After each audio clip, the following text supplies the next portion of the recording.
Beliau di sini mengatakan, yang tidak mengerti tentang 6 hal jelas ini siapa?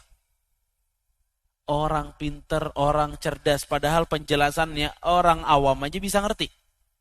Menandakan kepada kita, memang hidayah itu tidak selalu berbanding lurus dengan kepintaran seseorang. Gak mesti kalau orang pinter itu pasti dapat hidayah. Gak mesti orang pinter itu bisa ngelihat Al-Quran dan Sunnah. Gak mesti seseorang yang memiliki gelar yang banyak mendapatkan hidayah. Tidak.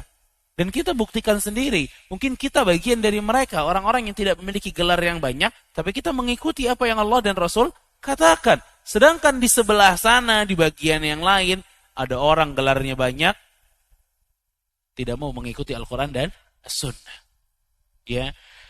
Makanya subhanallah, kalau kita bicara tentang hidayah ya jamaah rahimakumullah, itu fadl mahad minallahi subhanahu wa ta'ala.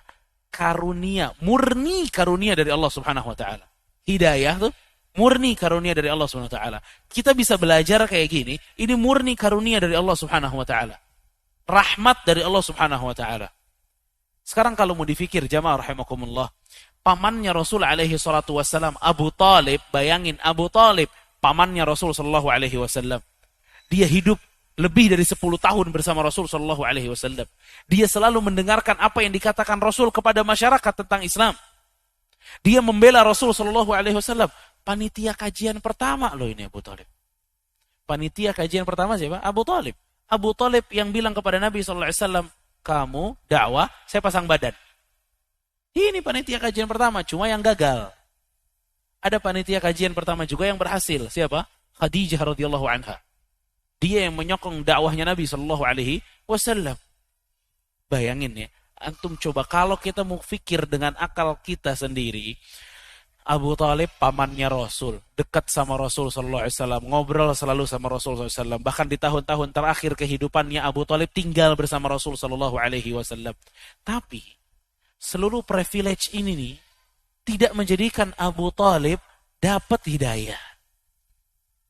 Seluruh apa yang kita dengar tadi tidak menjadikan Abu Talib dapat hidayah.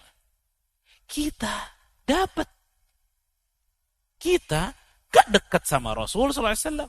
Bahkan gak pernah bertemu dengan Rasul SAW. Nasab kita tidak sama dengan nasabnya Rasul SAW. Mungkin pembelaan kita kepada Rasul tidak seperti pembelaan Abu Talib kepada Rasul SAW. Tapi kita dapat hidayah. Coba kita berpikir. Apa sih yang kita miliki sampai Allah memberikan hidayah kepada kita? Kita nggak punya apa-apa, kita bukan siapa-siapa. Tapi Allah kasih hidayah. Ini rahmat dari Allah subhanahu wa ta'ala yang begitu besar, jamaah rahimakumullah. Dzalika fadlullah yu'tihi man yasha. Itulah karunia dari Allah yang Allah berikan kepada orang-orang yang Allah inginkan.